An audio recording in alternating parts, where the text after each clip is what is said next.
Radio Facha, Ángeles en la Noche. Buenas noches, queridos amigos, compañeros y suscriptores de mi canal. Aquí comenzamos Ángeles en la Noche. Mi nombre es Miki Facha, ya me conocen. Pueden seguirme en mi Instagram y Twitter. Pueden buscarlo como Miki Facha o Ángeles en la Noche. Hoy vamos a tener un programa diferente, en el cual vamos a ir basándonos en las noticias que no pasan en los medios de comunicación y que muchas veces hay que rastrearlas. Estas son el reflejo de los problemas de la sociedad argentina y hoy en Ángeles en la Noche hablaremos un poco de ellos.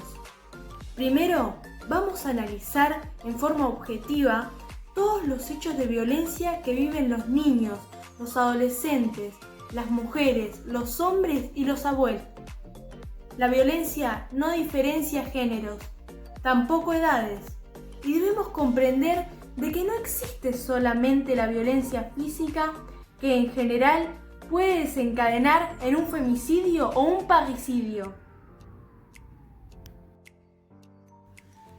Los hechos de violencia en las familias ocurrieron toda la vida. Cuando llegaron nuestros bisabuelos desde Italia y otras partes del mundo como inmigrantes a la Argentina, trajeron, además de su cultura y costumbres propias, un gran sentido del respeto al prójimo, el respeto a la gente mayor y a los padres. El castigo a los niños y adolescentes era muchas veces una paliza justificada para que el niño o el joven aprendiera la lección de que las cosas se hacían de un solo modo, porque sí, porque lo digo yo y punto. ¿A vos te parece? La siguiente generación, o los hijos de estos, intentaron modificar tanta tiranía, flexibilizando un poco el trato, la templanza y la paciencia. Aunque los niños todavía se pensaba que no tenían derecho a expresarse, justamente por ser jóvenes y no saber nada de la vida. Las mujeres, esposas del hombre que era el jefe de familia, eran las cuidadoras de estos chicos, y las amas de casa, sin demasiados derechos y muy conformes con el rol que ocupaban. Con los años, la mujer comenzó a luchar por su igualdad con el hombre, y esta tarea no fue sencilla. Pero entonces, todavía los niños seguían siendo víctimas de la violencia de sus padres, y lo siguen siendo. Se abolió la patria potestad que le daba derecho al hombre sobre sus hijos, su casa, su mujer y sus bienes. ¿Entendiste bien esto? Te lo repito. Se abolió la patria potestad que le daba derecho al hombre sobre sus hijos, su casa, sus bienes, su esposa. Él tenía el poder de todo. Si lo entendiste, bueno, seguimos. Posteriormente, la mujer se ganó un lugar en la sociedad de igualdad con el hombre, aunque todavía luchaba contra el machismo. Nunca se pensó en los derechos de los menores y te explico por qué. Recién en el 2004 se modificó el Código Civil considerando a los hijos hasta los 13 años sujetos de derecho. Algo así como que dejaron de ser un bien ganancial de los padres, como un objeto más en disputa entre las partes. Y hasta entonces, la mujer le ocasionaba un daño al hombre manipulando la mente y la conducta de un hijo. Pero con esta modificación, los jóvenes pasan a ser considerados personas y no objetos. Y así como te lo cuento, ha sido la historia. Y así como te lo digo, es la triste realidad de la que nadie te habla, porque solamente vas a escuchar violencia de género, opresión y la madre es la madre. Vamos a hacer un repaso muy rápido sobre noticias puntuales que podés corroborar por internet a lo largo de muchos años. En el año 2018, una madre asesinó a su hijita de 9 años. Angélica, esposa de un portero, asesinó a su hijita mientras una cámara la filmaba. Ella habría estado bajo un tratamiento psiquiátrico ambulatorio en un hospital público, pero no deseaba internarse.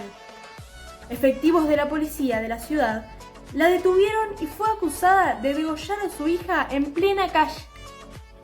La mujer tenía entonces 48 años y era concubina del portero, y acercándose al cordón de la vereda entre dos coches, le cortó el cuello a la pequeña frente a los vecinos del barrio, que ellos dieron luego testimonio de que se trataba de una relación conflictiva entre la pareja de esta. Había violencia familiar y la mujer lo hizo para vengarse del hombre asesinando a su propia hijita. En la provincia de Tucumán corría el mismo año y una mamita de la localidad de San José asesinó a sus nenes de 3 años y otro de 7 meses para después intentar suicidarse. El hecho, también según las averiguaciones judiciales, se debía a un ajuste de cuentas con su ex marido. En febrero del año pasado, comenzó el juicio a 2 hombres por el crimen de Anaí Benítez. Luego de diferentes sospechas y arresto a diferentes perejiles, luego de muchísimas marchas, se encontraron como imputados a Marcos Bazán y Marcelo Villalba por abuso y crimen de la joven. Todos recordamos que en la primera autopsia la chiquita no presentaba signos de violación, pero se aseguraba de que había sido enterrada viva aunque inconsciente. Pero como todo en Argentina, las cosas van cambiando y los resultados también. Por lo que se llegó a la conclusión de que Anaí fue hallada en la reserva Santa Catalina en el 2017 abusada. En la carátula describe privación ilegal de la libertad agravada, homicidio agravado por alevosía criminis causa y por mediar violencia de género con un abuso sexual agravado por acceso carnal.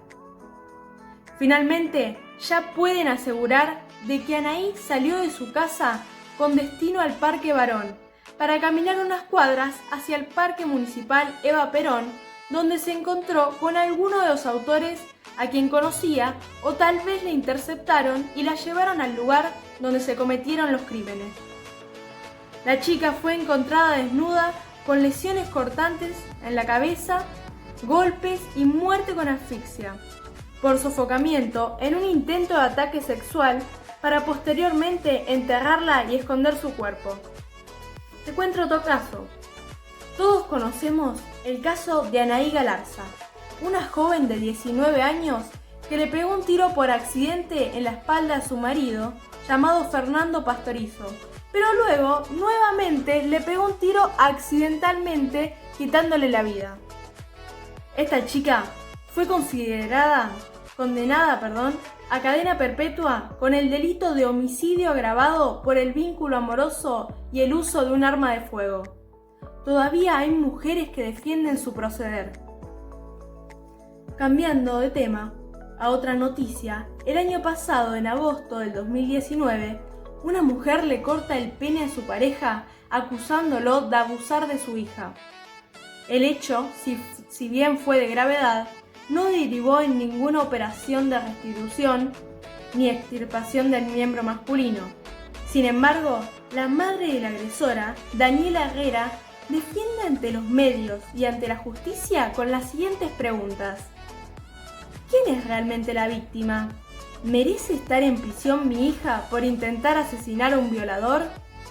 ¿Nadie puede ver el daño al que fue sometida a mi hija psicológicamente para hacer lo que hizo? Brenda Baratini atacó a su amante con una tijera de podar cortándole el pene. ¿Pueden creerlo? Y dicen ahora que estando en la cárcel está mal porque se encuentra deprimida. Pero si tiene la fuerza para ir con una tijera y hacerle eso al hombre, ¿te parece que está tan mal que esté deprimida? Nunca se comprobó ningún tipo de abuso por parte de su expareja mutilada. En el último mes de febrero, recuperó la libertad Fabián Tablado, el femicida que mató de 113 puñaladas a su novia y cumplió su condena desde 1996. Aunque la justicia le otorgó la libertad, ordenó pericias psicológicas para determinar si es peligroso para vivir en sociedad. Fabián tiene una ex esposa y 2 hijas mellizas de 11 años. Y se dice que el hombre ya las había amenazado de estando adentro de la cárcel. y ahora dudan si se tomaron los suficientes recaudos para evaluar su peligrosidad para sí y para terceros. Otra noticia impactante se trata de esta mujer a la que excarcelaron luego de que apuñaló 185 veces a su pareja. ¿Escuchaste bien esto? 185 veces. Se trata de Paola Elvira Córdoba. Días atrás, también había recuperado la libertad la hija de la imputada, y se cree que el hombre de 46 años, víctima de estas 185 puñaladas, fue asesinado luego de someter a toda su familia a una extrema violencia. Pero fueron 185 puñaladas, lo dejó como un colador. En un comienzo se planteaba que la causa del atroz crimen contra este hombre era porque Paola lo había descubierto abusando de su hija de 18 años, a quien le había propinado un golpe para dejarla semi-inconsciente, momento en el cual ella tomó un cuchillo y comenzó a clavárselo en distintas zonas de su cuerpo hasta producirle la muerte. La condena que correspondía a la mujer, según la ley, era cadena perpetua, pero ya se encuentra en libertad. Como habrás escuchado, lo que te conté es un resumen de diferentes noticias de violencia y crímenes. Y esto era solo un pequeño extracto de lo que se vive cada día, sin contar los crímenes pasionales, la complicidad de padres para matar a sus hijos, los crímenes de exparejas que matan a sus hijos por despecho o para dañar a su ex, jóvenes que son asesinadas a la salida de un boliche, la trata de mujeres, la prostitución y crímenes como el caso de estos jueces que hace muchos años intentaron ocultar haber asesinado a su hija simulando una muerte natural. Debemos comprender que la violencia es violencia, tanto de un hombre hacia una mujer como de una mujer hacia un hombre. Pero fundamentalmente lo que todavía no se trata con la consideración suficiente son los derechos de los bebés, los niños y los adolescentes.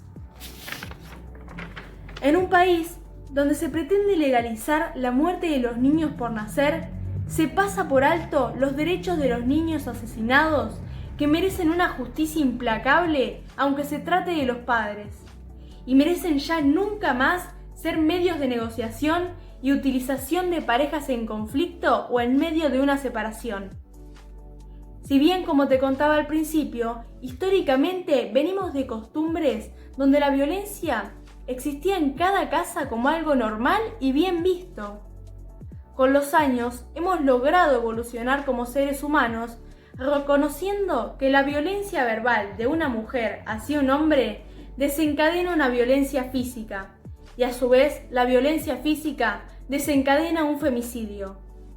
Que un acto de abuso o violación desencadena que una madre pierda la noción de sus actos y se convierta en una criminal. Por eso entendemos de que una violación es un acto criminal y una o 185 puñaladas también son un acto criminal o 2 tiros por accidente. Y en ningún caso eso justifica la muerte de una persona. Del mismo modo, el salvaje que abusa de una mujer merece la pena correspondiente. Si se sabe a ciencia cierta que un violador no puede reinsertarse en la sociedad, las leyes deben modificarse.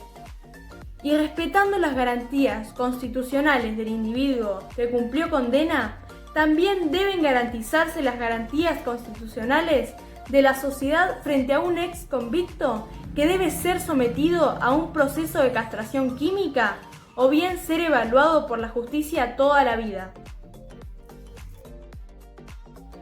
En Argentina, por defender los derechos de la mujer y tener que lidiar contra los grupos machistas que aún defienden los derechos del hombre por encima de los de la mujer, nos olvidamos de defender lo más importante, que son los derechos de los niños y adolescentes, quienes son el futuro del país.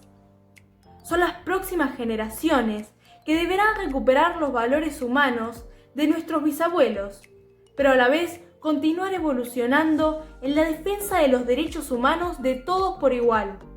en una conducta de no violencia, de respeto mutuo, de comprensión y diálogo ante cualquier tipo de violencia, sobre todo la violencia verbal.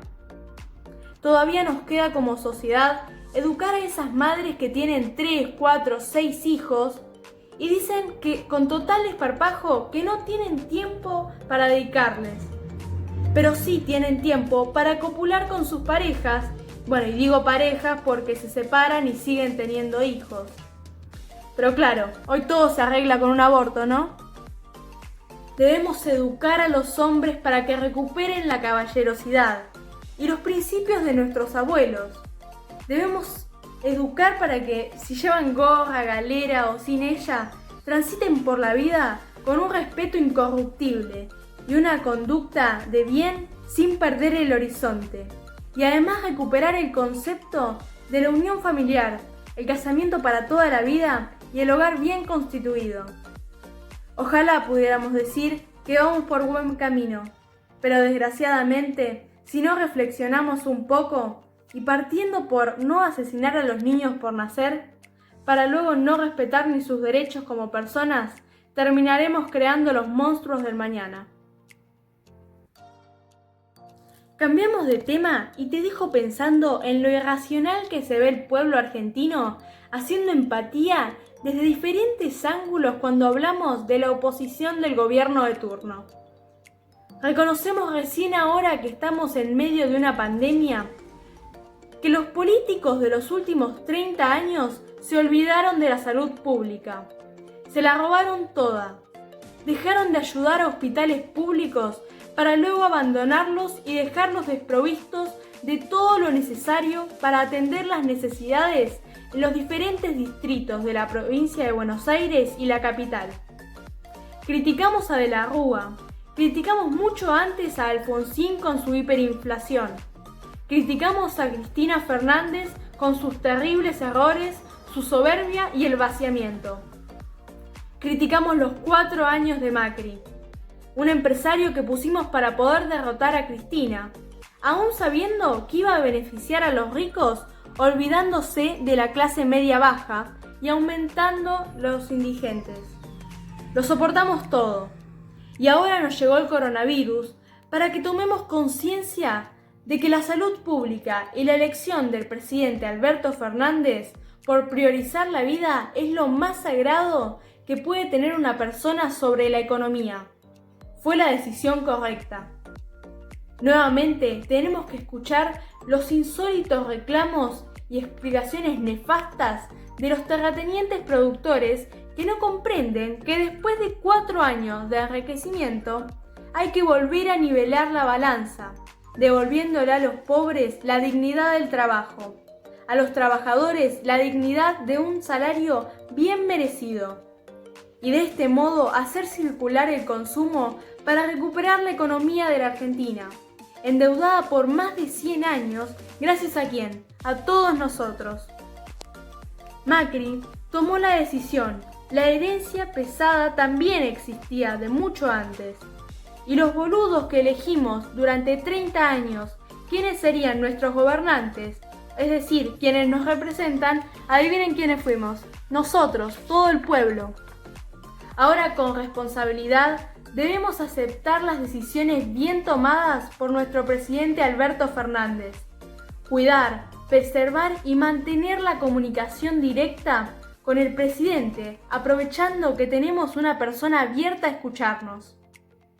Si salís a comprar dólares como un pelotudo, si rompés el aislamiento para ir a buscar plata al banco que desde tu casa no podés gastar, si te pasás el aislamiento circulando cadenas de odio, de miedo o de una economía destruida que todos ya sabemos que tenemos, lo único que lográs es poner piedras en el camino. La Argentina es una tierra rica, que siempre superó sus problemas económicos con gran sacrificio.